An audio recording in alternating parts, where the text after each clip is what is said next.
Coach Corey Wayne, and this is my video coaching newsletter. And the topic of this newsletter is going to be, she probably felt a bit smothered by me. Got an email here from a viewer. He says, "Hey Corey, I'm currently reading your book and it's really great. Thanks for all the info." He says, "Funny, I always got the girls I wanted, but I never really thought about it all those years."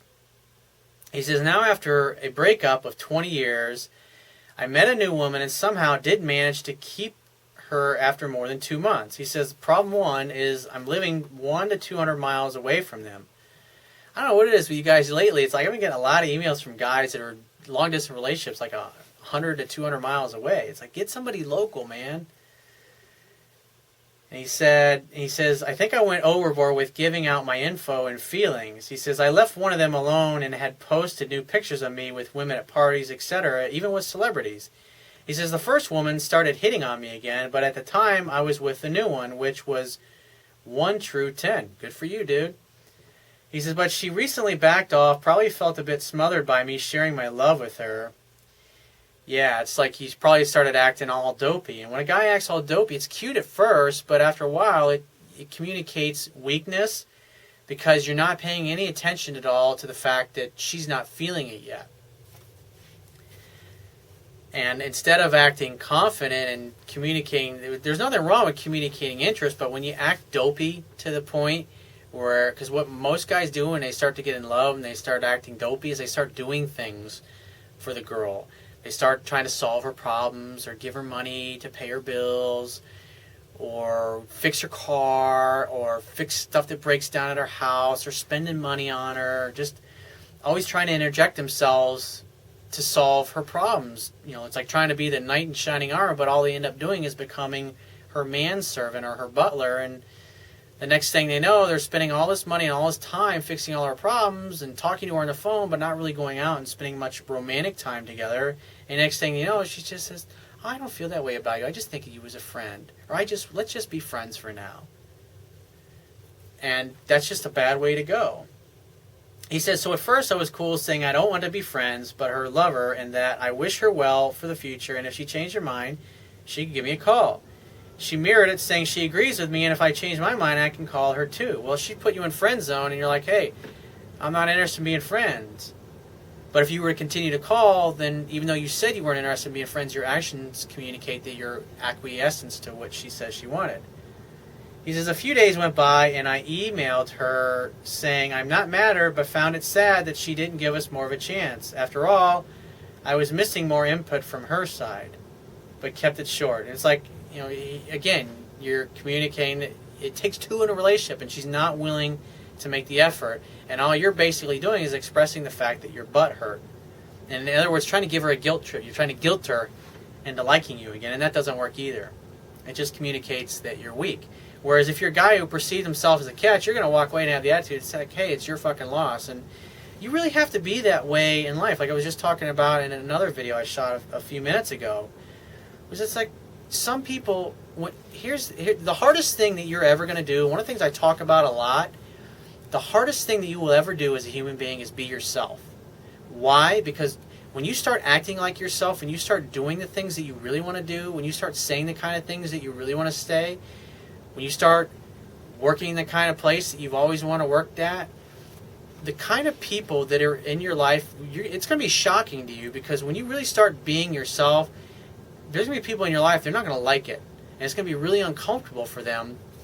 It's because when you start going for your dreams, when you start trying to create the life that you've always wanted, everybody that's in your life, that's around you, that is settled, that has given up on life, that's given up on themselves, when they see you going for it, it's like you're a giant fucking big mirror to them. And you're a big reflection of what they're not. The fact that you're going for your dreams is a big reflection to them that they're not living at their full potential. And that's very uncomfortable and it's very unpleasant. A lot of people, they don't like that. You know, like especially like if you're working to improve your relationships, or you get into a great relationship and you've got somebody in your life that's in a shitty relationship, they'll actually say things that are negative in a way to try to sabotage your success. Because the more you succeed, the more it reflects back to them how epic their failures are.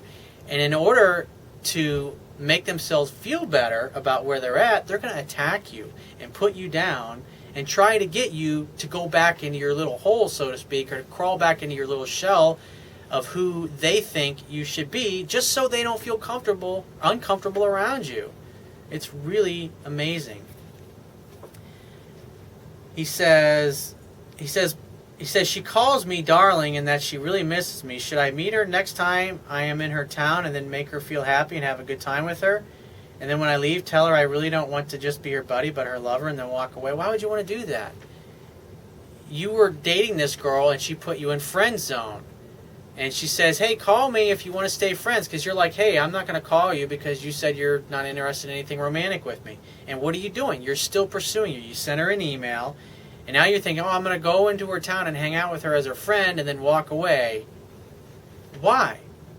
If you do that, your actions are communicating to her that you're okay with friendship, and you're not going to get anywhere other than wasting a bunch of time and getting a really bad case of blue balls and probably wasting a bunch of money going to see her as well.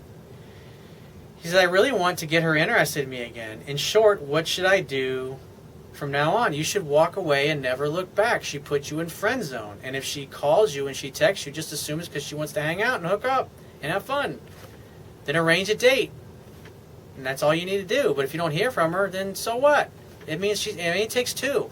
The only way you can have a relationship with somebody is if the other person is willing to make mutual effort. It's not a one-sided deal. There has to be effort from the person on the other side, and there obviously in this particular girl, there's nothing happening. And just like you said yourself, you screwed up and you smothered the girl and you turned her off. He says, she still has a high level of interest in me. I know because she wrote back my email shortly after I wrote her, even at 3 a.m. She's a model. At the end of the day, set a date with a girl. If she won't set a date with you, and like the other thing that you got to understand is that you're reaching out to her and you're trying to make something out of nothing here. She put you in friend zone. You said, hey, I'm out of here. Give me a call if you change your mind. And she said the same thing. And what happened? A day or two later goes by, and then you start pursuing her and sending her emails, and now you're going, hey, why don't I call and ask her to go out on a date? It's like she put you in friend zone. And so when you call her, you're basically communicating your acquiescence to her demand of friendship. It's something to think about, dude. And it's like this is just one of the ways that people bullshit themselves into continuing to do behavior that's getting them nowhere. So if you have a question you want to ask me, go to my website, click the Contact Me tab, which will be on the left-hand side of your screen, and send me 1 to 2 paragraphs max, and just give me several weeks to get back to you with a response.